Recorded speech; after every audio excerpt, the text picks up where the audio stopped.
इस्लामाबाद में आसान नहीं है अमेरिका की राह। दुनिया के मंझे हुए वार्ताकार से कैसे होगी डील।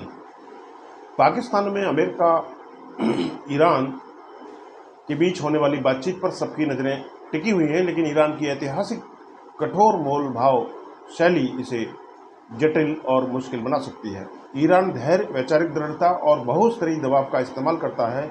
2015 के JCPOA समझौते से अमेरिका के बाहर निकलने के बाद फिलहाल दोनों देशों के बीच में भरोसे की कमी बनी हुई है। अमेरिका से बातचीत के लिए ईरानी प्रतिनिधिमंडल पहुंचा पाकिस्तान। समझौते में किसे बताया जा रहा है बड़ा रोड़ा। ईरान और अमेरिका के बीच 2 सप्ताह के युद्ध विराम के ऐलान के बाद शांति वार्ता पर बातचीत करने के लिए ईरान का प्रतिनिधिमंडल पाकिस्तान पहुंच गया है। ईरान के सरकारी मीडिया ने ईरानी प्रतिनिधिमंडल के इस्लामाबाद पहुंचने की पुष्टि की है। वहीं अमेरिका के उपराष्ट्रपति JD वेंस भी इस्लामाबाद के लिए रवाना हो गए हैं।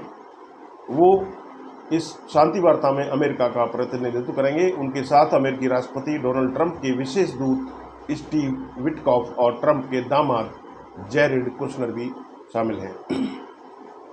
पाकिस्तान पिछले कुछ हफ्तों से ईरान और अमेरिका के बीच मध्यस्थ के रूप में काम कर रहा है। उसका ईरान के साथ ऐतिहासिक संबंध रहा है, जबकि ट्रंप का कहना है कि पाकिस्तानी सेना के प्रमुख जनरल आसिम मुनीर ईरान को ज़्यादातर लोगों को से बेहतर जानते हैं। डोनाल्ड ट्रंप ने कहा कि अमेरिका को ईरान की ओर से 10 सूत्री एक प्रस्ताव मिला है, जिसे उन्होंने बातचीत के लिए एक वर्केबल बेसिस बताया है। ईरान के विदेश मंत्री अब्बास अराक्ची ने भी 15 बिंदुओं के एक प्रस्ताव का जिक्र किया है। ट्रंप के मुख्य वार्ताकारों ने इसके बारे में कहा था कि इससे संघर्ष खत्म हो सकता है। वेंस ने पत्रकारों से कहा कि वे वार्ता का इंतजार कर रहे हैं, लेकिन साथ ही उन्होंने ईरान को कोई भी चालाकी करने के लिए चेतावनी भी दी है। उन्होंने कहा है कि अगर ईरान ईमानदारी से बातचीत नहीं करता और चाल चलने की कोशिश करता है तो अमेरिका की ओर से सकारात्मक प्रतिक्रिया नहीं मिलेगी। हालांकि लेबनान पर इजरायल के हमले शांति वार्ता पर लगातार संदेह पैदा कर रहे हैं।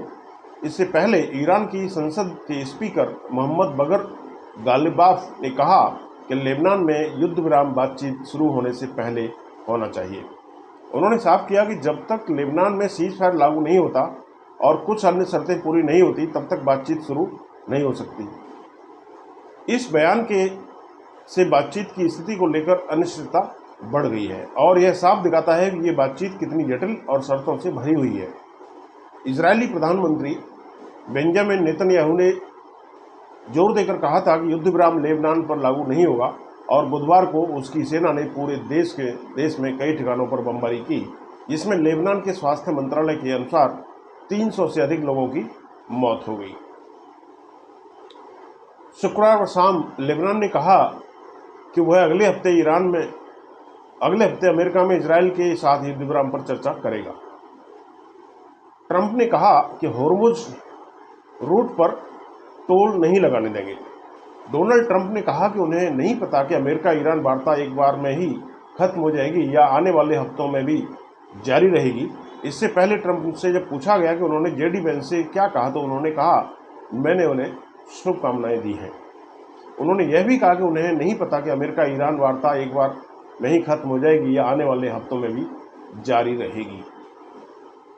और जब उनसे पूछा गया कि क्या कोई बैकअप प्लान है, तो उन्होंने कहा कि बैकअप प्लान की कोई ज़रूरत नहीं है, जो है वह सबके सामने है। एक अन्य पत्रकार ने पूछा कि उनके अनुसार ईरान के साथ एक अच्छा समझौता कैसा होगा, तो उन्होंने कहा कि कोई परमाणु हथियार नहीं होना चाहिए और यह भी जोड़ा कि उन्हें लगता है कि सत्ता परिवर्तन पहले ही हो चुका है। उन्होंने यह भी कहा कि होर्मुज स्ट्रीट ईरान के सहयोग के साथ या उसके बिना भी खोला जाएगा। हालांकि उन्होंने कहा कि अमेरिका को इसकी ज़रूरत नहीं है। उन्होंने कहा कि हम इसे बहुत जल्द खोल देंगे। राष्ट्रपति से यह भी पूछा गया कि क्या ईरान होर्मुज से गुजरने वाले जहाज़ों पर टोल लगाएगा।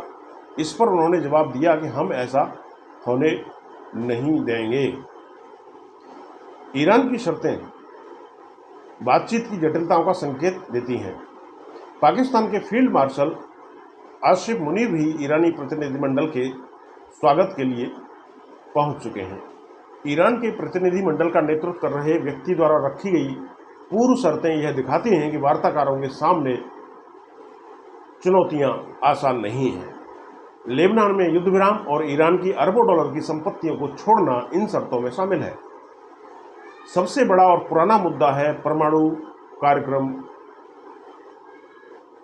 कायम रहेगा या छोड़ने के लिए मजबूर किया जाएगा, जो लंबे समय से पश्चिमी देशों की चिंता का सबब बना हुआ है। ईरान का कहना है कि उसने कभी परमाणु बम बनाने की कोशिश नहीं की, लेकिन डोनाल्ड ट्रंप की ओर से 8 साल पहले एक पहले से तय परमाणु समझौते से हटने के बाद ईरान ने अपने नागरिक कार्यक्रम की जरूरत से कहीं ज़्यादा यूरेनियम एनरिच किया है। अमेरिका चाहता है कि ईरान अपना मौजूदा संवर्धित यूरेनियम उसको सौंप दे।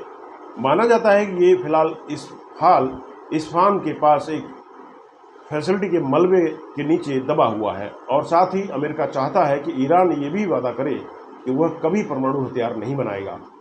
ईरान का कहना है कि यूरेनियम एनरिचमेंट उसका अधिकार है और इस पर कोई समझौता वह नहीं करेगा।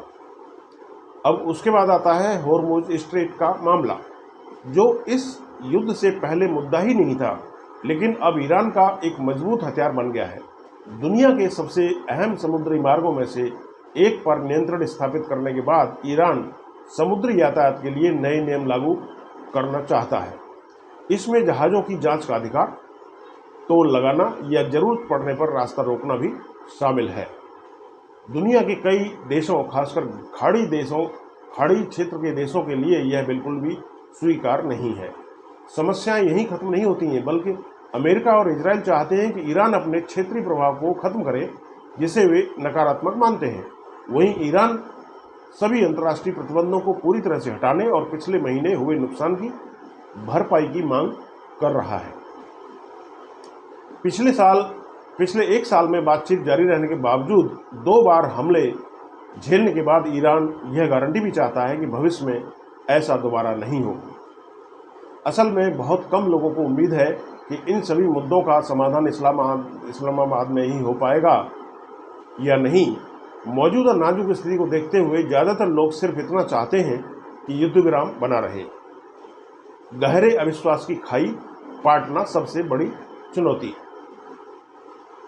अगर इस सप्ताहांत में इस्लामाबाद में अमेरिकी राष्ट्रपति जेडी वेंस और ईरान की संसद के अध्यक्ष मोहम्मद बगर गालिबाफ के साथ खड़े होने वाली तस्वीर भी अगर सामने आ जाती है, तो यह बहुत बड़ी बात होगी जो इतिहास में दर्ज हो जाएगी। क्योंकि यह इसलिए भी अहम होगा कि 1979 की इस्लामिक क्रांति के बाद में पहली बार इतने उच्च स्तर पर आमने सामने वाली बातचीत हो रही है। इसी क्रांति ने अमेरिका और ईरान के रिश्तों में गहरी खाई पैदा कर दी थी और आज भी उसकी छाया कायम है। दोनों नेता शायद मुस्कुराएं भी नहीं, हाथ मिलाना भी जरूरी नहीं, लेकिन सिर्फ एक साथ खड़े होना ही यह संकेत दे देगा कि दोनों देश युद्ध को खत्म करना चाहते हैं, खतरनाक टकराव को टालना चाहते हैं और कूटनीति के रास्ते समझौता करना चाहते हैं।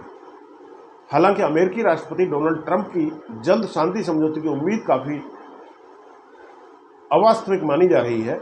जिस 2 हफ्ते के युद्ध विराम की बात हो रही है वह शुरुआत से ही विवादित रहा है और कई बार टूट भी चुका है। आखिरी समय तक यह भी साफ नहीं था कि ईरान बातचीत के लिए आएगा या नहीं, जबकि इजराइल लेबनान में युद्ध विराम को लेकर सख्त रुख अपनाए हुए है। अगर यह बातचीत गंभीर और लगातार आगे बढ़ती है तो यह 2018 के बाद सबसे बड़ा कूटनीतिक प्रयास होगा। उसी साल ट्रंप ने ईरान परमाणु समझौते से अमेरिका को बाहर कर लिया था, जिसे उन्होंने इतिहास का सबसे खतरनाक, सबसे खराब समझौता कहा था।